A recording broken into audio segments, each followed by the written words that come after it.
When the Continental Congress was forming, it was difficult to travel all the way from the South up to Philadelphia where they were meeting. But one of the journey of the Massachusetts delegates, however, we have a circumstantial account recorded by the indefatigable diarist John Adams.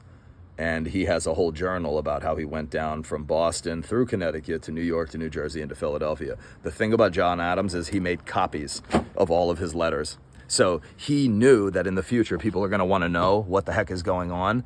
And so not only did all of his documentation get recorded, he wrote separate, I don't even think he printing pressed them. He was making manual separate copies and putting them in his desk drawer for safekeeping, because he knew that any documentation that goes through travel can get wet and muddy and damaged by Mother Nature.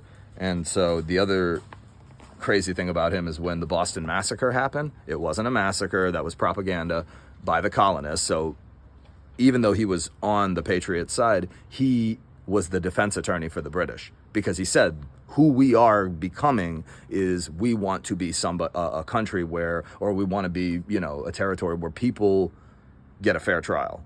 Like they get to show their side of the story. And then what was revealed was that, it wasn't a massacre. And, he said, although that I am against what the British government is doing to us, these British officers, they have a right to a proper legal defense, just like we would.